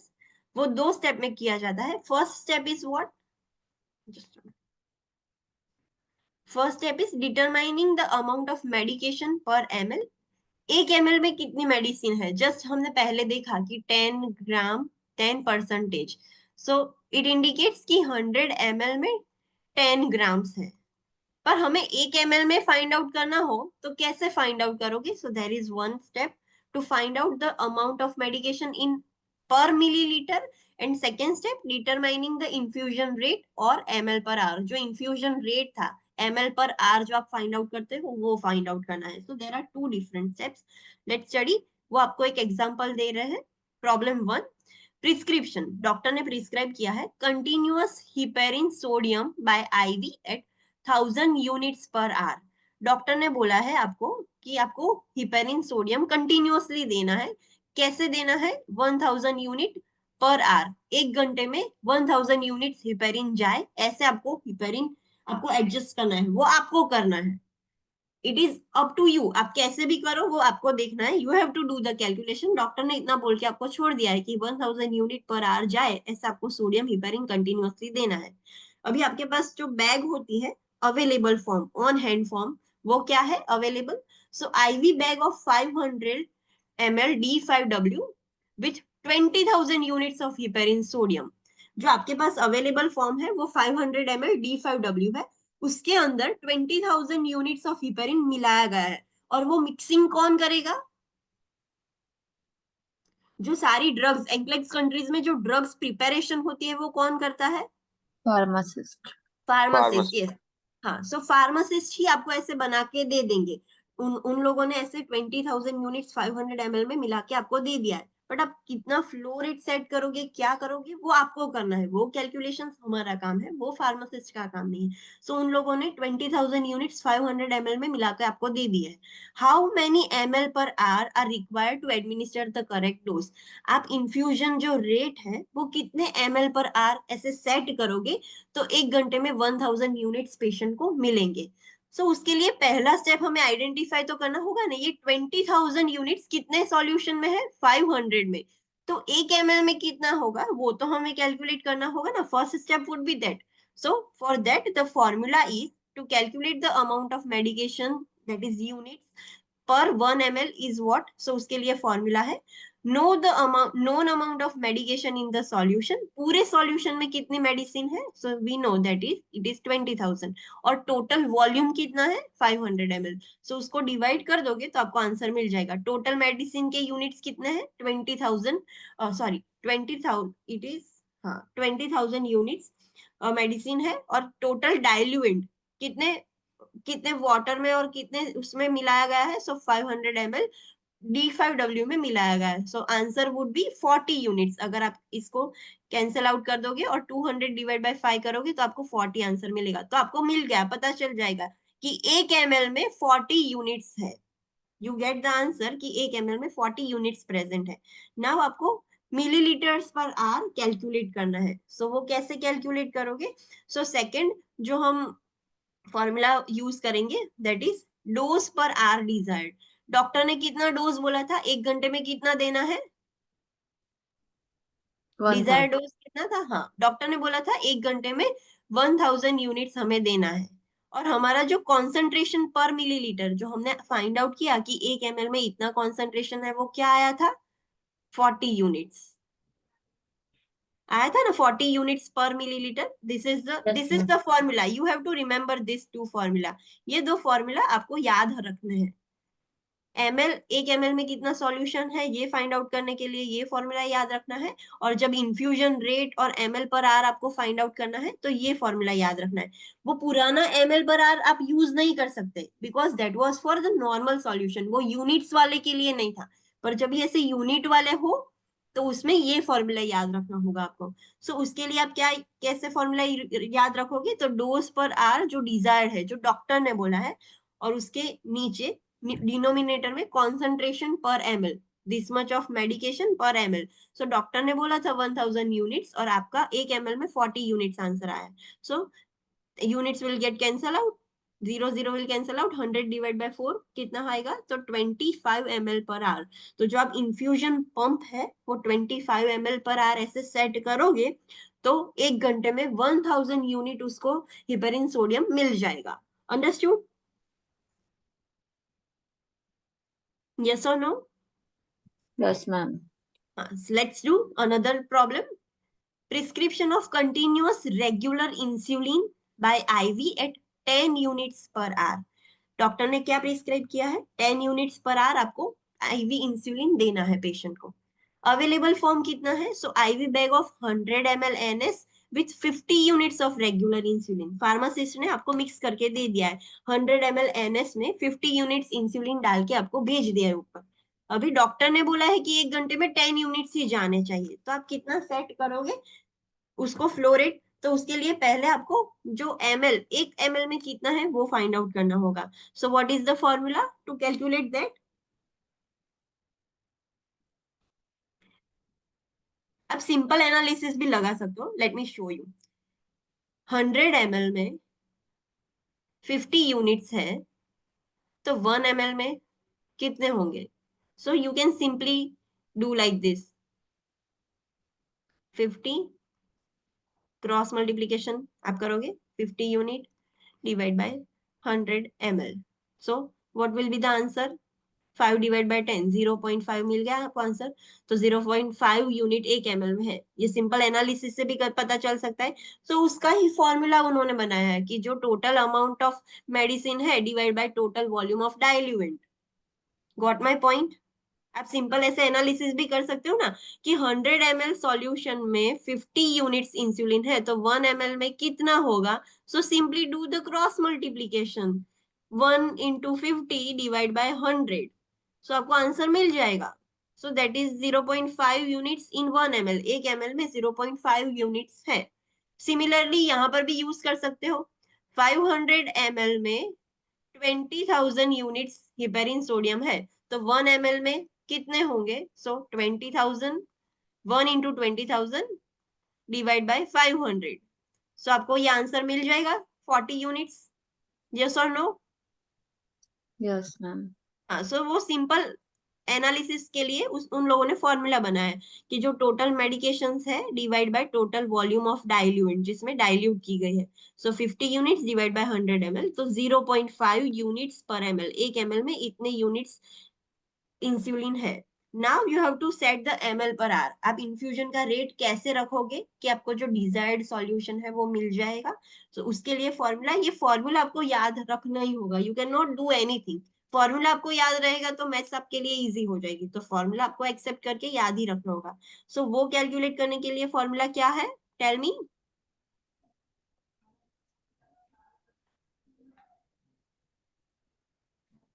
वो कैलकुलेट करने के लिए फॉर्मूला क्या है? Prescribed dose. यस, डोज पर आर। जो डिजायर, डॉक्टर ने बोला है कि इतने आर में इतना इंसुलिन जाना चाहिए, तो जो डिजायर डोज है वो ऊपर लिखोगे आप, और नीचे मिलीलीटर कितना? हाँ, कितना अमाउंट इन पर ml, जो हमने फर्स्ट स्टेप का जो आंसर फाइंड आउट किया वो, दिस मच अमाउंट पर ml, वो हमें सेकेंड स्टेप में लिखना होगा। सो डॉक्टर ने कितना प्रिस्क्राइब किया था? 1 घंटे में कितना जाना चाहिए? 10 unit. 10 units, yes, in 1 hour. और हमारा आंसर कितना आया फर्स्ट स्टेप का? 0.5। 0.5। So the answer will be 20 ml per our. आप जो इन्फ्यूजन पंप है जिसमें आप इंसुलिन देने वाले हो पेशेंट को, उसको कितने रेट पर सेट करोगे? 20 ml। 20 ml per our. ऐसे सेट करोगे तो जो डॉक्टर ने बोला था कि मुझे 1 घंटे में पेशेंट को 10 यूनिट्स मिलना चाहिए, सो वो पेशेंट डॉक्टर को मिल जाएगा desired dose. Understood? Yes ma'am. तो टिल नाउ कितने फॉर्मूलाज हमने स्टडी किए? Tell me. First formula was, first formula क्या था? D divided by H multiply by V. हाँ, उससे क्या मिलेगा आपको? वो फॉर्मूला से आंसर कैसा होगा?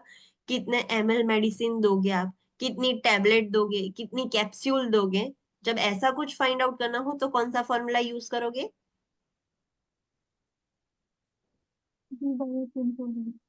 D by H into V। अगर आपको ऐसा बोला हो कि नर्स XYZ, आपकी पूरी सिचुएशन हो पूरा, और लास्ट में लिखा हो कि कितने ड्रॉप्स पर मिनट आप जाने दोगे सॉल्यूशन को, तो कौन सा फॉर्मूला यूज करोगे?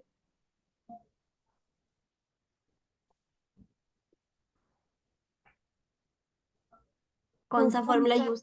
Total volume into drop factor divide divided by time in minutes, not hour. हाँ, कन्वर्ट करना हो तो पहले से ही कर लेना, टाइम इन मिनट्स लिखा है नॉट इन आवर्स, सो आपको ड्रॉप पर मिनट मिल जाएगा। फिर आपको कुछ ऐसा क्वेश्चन दिया है जिसमें यूनिट्स और वो सब नहीं है कि इतने यूनिट्स इतने घंटे में जाना चाहिए, वैसा मेंशन नहीं है, नॉर्मल सिचुएशन है। और आपको लास्ट में क्वेश्चन किया गया है कि कितने ml पर आवर आप सेट करोगे, तो कौन सा फॉर्मूला यूज करोगे? Total Total volume volume. In ml yes by hours. yes, total volume in milliliter, not liter, divide by number of hours, not minute, ये याद रखना। सो उससे आपको पता चल जाएगा कि मुझे कितने ml पर आवर स्पीड रखनी है। फिर ऐसा क्वेश्चन हो कि डॉक्टर ने बोला है कि इतना XYZ अमाउंट आपको देना है पेशेंट को, इतने ml पर आवर आपको सेट करना है, सो कितना टाइम लगेगा वो सॉल्यूशन को कंप्लीट होने में, तो उसके लिए कौन सा फॉर्मूला यूज करोगे आप? Total volume by ml per hour. Total volume to infuse, उसमें ऐसा नहीं है कि ml लीटर, ऐसा नहीं है, टोटल वॉल्यूम टू इन्फ्यूज, जितना वॉल्यूम है वो लिखना है, divide by ml per are, जितना डॉक्टर ने बोला है कि इतना ml पर आर ऐसे जाने देना है वो लिखना है, तो उससे आपको टाइम मिल जाएगा। और जब भी कभी ऐसा दिया गया हो कि यूनिट्स में दिया है कि 1 घंटे में इतने यूनिट्स XYZ यूनिट्स पेशेंट को देने हैं और आपके पास सॉल्यूशन है जिसमें इतने यूनिट्स है, तो कौन सा फॉर्मूला यूज करोगे आप? 2 स्टेप फॉर्मूला। पहले स्टेप में क्या करोगे? Identify in 1 ml how much unit. Yes, 1 ml में कितने यूनिट्स प्रेजेंट है वो हमें आइडेंटिफाई करना है। सो आप नॉर्मल एनालिसिस से भी कर सकते हो, और you have to remember this formula, जितने टोटल यूनिट्स है divide by total number of solution, जो पूरा डाइल्यूएंट है, तो उससे आपको 1 ml में मिल जाएगा। अभी वो मिल गया तो सेकेंड स्टेप क्या करोगे आप? इन्फ्यूजन रेट और ml पर आर आपको फाइंड आउट करना हो तो क्या करोगे? Prescriber dose divided by present milliliter units. Yes, desire dose और prescribe dose divide by ml per hour, जो आंसर आया था आपका वो लिखना है। ml पर आर क्या, यूनिट पर ml, जो भी आंसर आया था वो लिखना है। सो इससे आपको इन्फ्यूजन रेट और जो भी ml पर आर आंसर था वो मिल जाएगा। Understood? Yes, ma'am. So remember this formulas. Let's do a quick revision. आज हमने क्या देखा? So we have seen that formula for different correct dosages की अगर 3 टैबलेट से ज्यादा आंसर आए तो इट मींस आपने, yes, we have done something wrong. You have to do the calculation again और अपनी कैलकुलेशन चेक करो। डॉक्टर ने भी प्रिस्क्राइब किया है 3 टैबलेट से ज्यादा, then you have to question that prescription. अगर आंसर बहुत ज्यादा टू लार्ज और टू स्मॉल आया है, या फिर डॉक्टर ने टू लार्ज और टू स्मॉल डोज दिया है, तो व्हाट यू विल डू?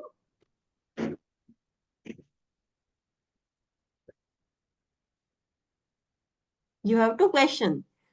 अगर आंसर बहुत बड़ा आया है तो आपको चेक करना है कि आपने कहीं पे भी मिस्टेक की है, इसमें इतना बड़ा आंसर नहीं आ सकता, इतना सारा ml नहीं दे सकते हम IV IM सब क्यों। So you have to check for बहुत सारी एजेंसीज ऐसी है कि जो राउंड अप नहीं फॉलो करती, they are following round down. So जो कम अमाउंट होगा वो ही फॉलो करेंगे।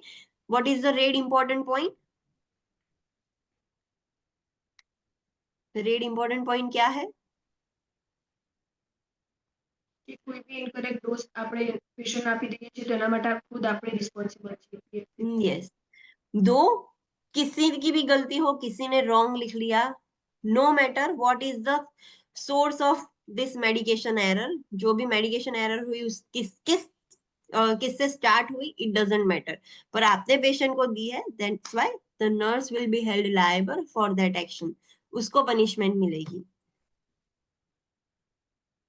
Then we have seen this formula, जो हम पहले भी यूज करते थे कि कितने ml, कितनी टैबलेट, कितनी कैप्सूल देनी है। सो उसके लिए D/A इंटू क्यू और D/H इंटू V दोनों सेम ही है, वो आप यूज कर सकते हो। Then percentage ratio solution. Percentage solution means क्या होता है? जब भी कोई मेडिसिन ऐसे दी गई हो कि XYZ into this much percentage 10, 5, 15, so what does that indicate?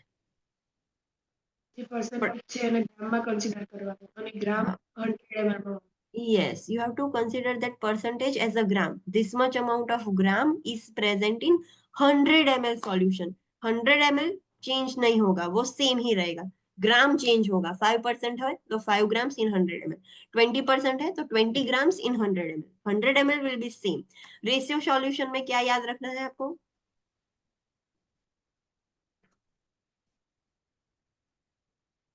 कैसे होगा वो?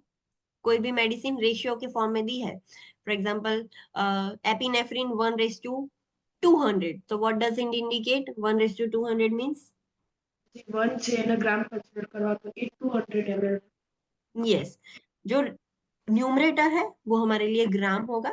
1:1000 is written, it doesn't mean कि 1:1000 है, सो हम ऐसे नहीं लिख सकते, it can be written like this, 1:1000। सो जो न्यूमरेटर है दैट इज ग्राम और जो डिनोमिनेटर है दैट इज ml। अंडरस्टूड?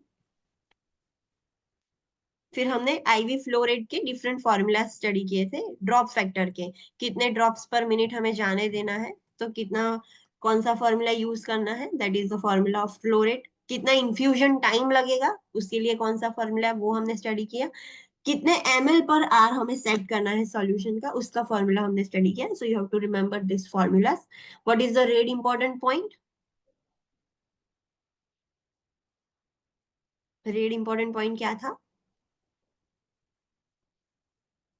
अगर आईवी सॉल्यूशन पीछे चल रहा है डिजायर टाइम से, रनिंग स्लो, सो આપણે એની સ્પીડ ના વધારી શકીએ yes, we cannot increase their speed without PHCP's approval. We have to collaborate with PHCP. PHCP अगर बोले तभी आप इंक्रीज कर सकते हो। सो और जो आईवी फ्लूइड है हमें इनटेक में ही कंसिडर करना है, it is a part of intake as a client's assessment. सिर्फ ओरली कंज्यूम्ड फ्लूइड्स नहीं, आईवी फ्लूइड भी इनटेक में ही कंसिडर करना है। जब भी आप फ्लो रेट ज्यादा रखते हो तो व्हाट इज योर रिस्पॉन्सिबिलिटी? अगर फ्लो रेट ज्यादा डॉक्टर ने प्रिस्क्राइब किया और आप ज्यादा रख रहे हो तो what is your responsibility? You have to check. Fluid overload.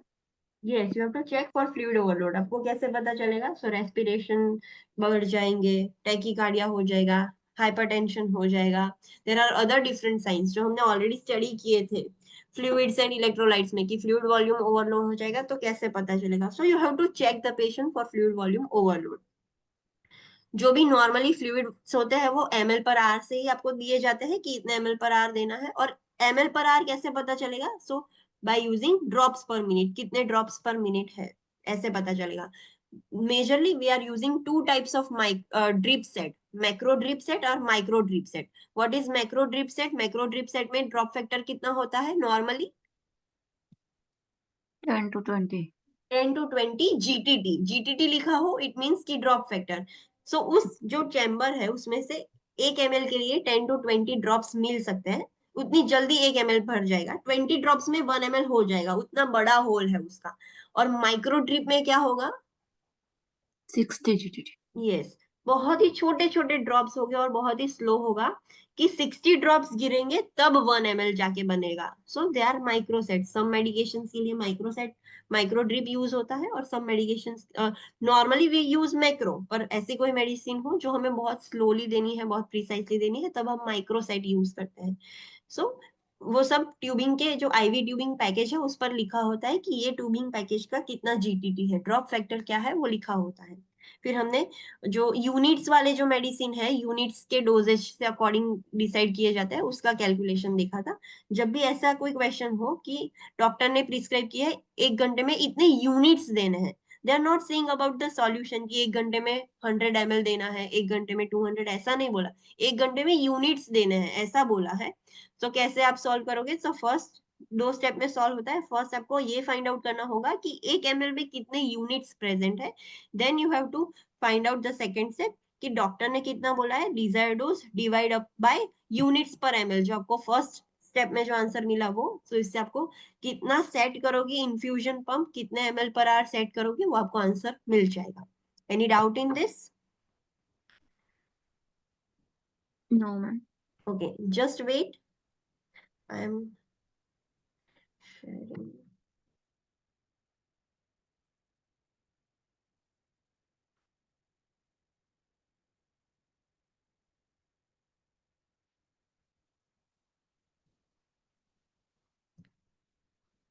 What is the page number for this?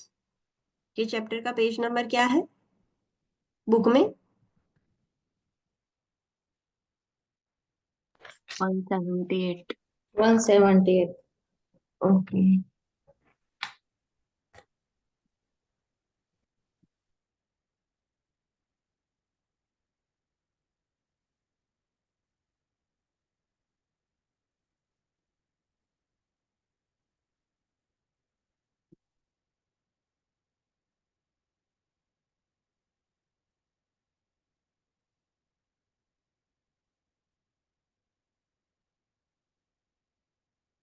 Can you see my shared PDF? मैंने बुक शेयर की है, वो पता चल रहा है आपको? Yes ma'am. यस हाँ, ma'am. so I'm going to ask you some questions. You have to solve these questions. It is your homework.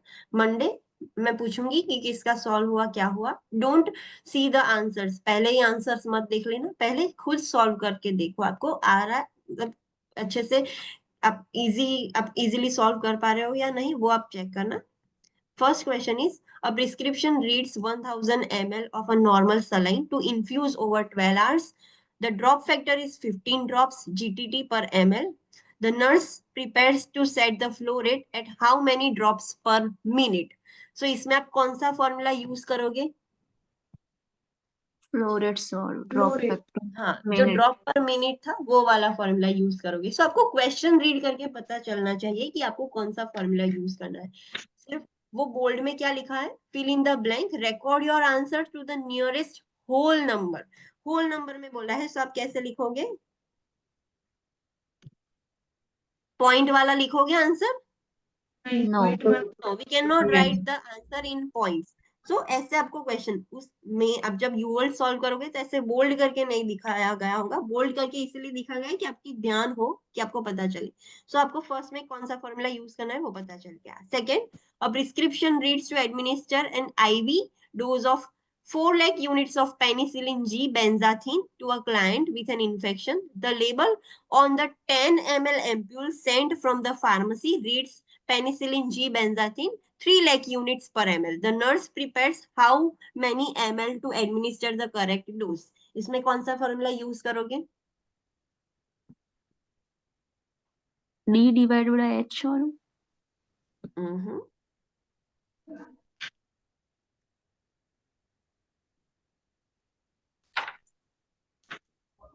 Other answer?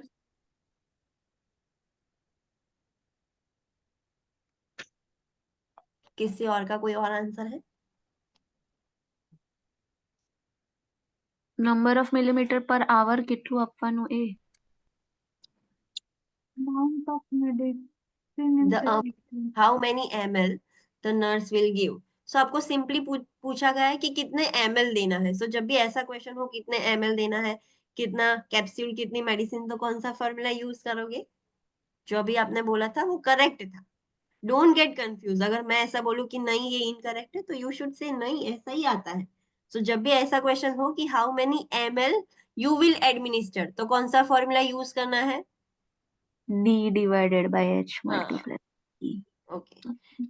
Let's see another 3. A prescription reads potassium chloride 30 milli equivalent to be added to 1000 ml normal saline and to be administered over 10-hour period. The label on the medication bottle reads 40 milli equivalent per 20 ml. The nurse prepares how many ml of potassium chloride to administer the correct dose of medication. So, क्या formula use करोगे? D by H. Same, by H.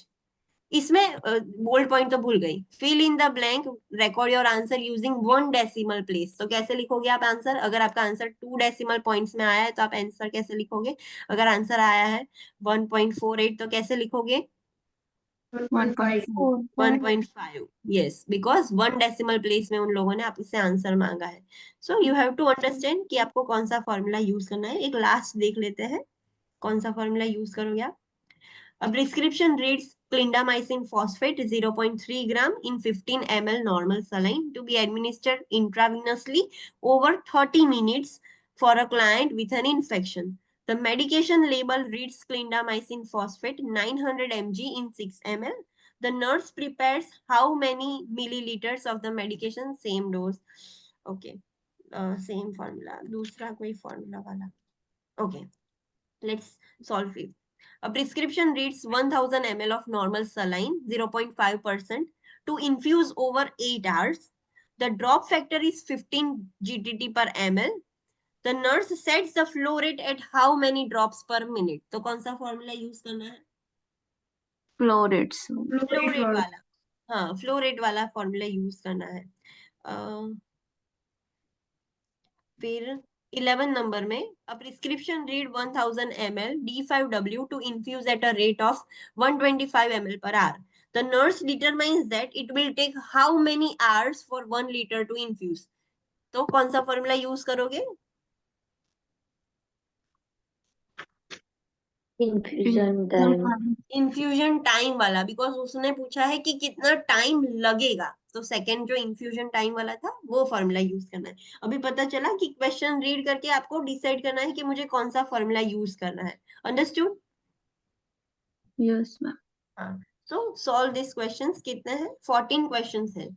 So on Monday I will ask, आप सारे 14 questions answers करके आना. Don't look at the back side, जो पीछे answers दिए गए हैं वो देखे बिना सॉल्व करना, and try to solve by your own, and we will solve this on Monday. Okay, so today you are having a test. Link already open हो गई है टेस्ट की, 9 बजे ओपन होने वाली थी. So best of luck for your test. Note कि आपको पता नहीं चलेगा इस बार साटा कितने मार्क्स का है. लाइक 4 मार्क्स का पहले कैसा था, 4 मार्क्स का पता चल जाता तो आपको पता था कि हाँ मुझे 4 ऑप्शन सिलेक्ट करने हैं. इस बार वो पता नहीं चलेगा कि कितने, एक क्वेश्चन के कितने मार्क्स है वो आपको पता नहीं चलेगा. So you have to do it by your own.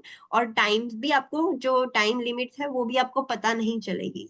So you can do one thing कि आप अपने मोबाइल फोन में, दूसरे मोबाइल फोन में, डिवाइस में 170 मिनट्स, उसका मतलब 2 घंटे और 50 मिनट, नियर टू 3 आवर्स आपको सेट करके टेस्ट देना होगा. अंडरस्टूड? ટેસ્ટ તો આજે અને કાલે બંને દિવસ ચાલશે ને? Yes, it is. The link is open for today and tomorrow also. कल मॉर्निंग, मंडे मॉर्निंग 9 बजे से पहले आपको सबमिट करना होगा.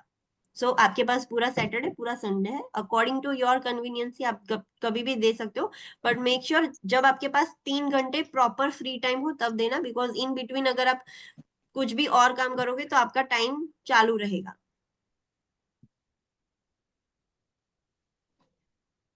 Any other doubts? Okay, so best of luck for your test. See you directly on Monday. Monday ये question solve करके आना. Okay. Thank you, ma'am. Okay, thank you. Thank you. Thank you.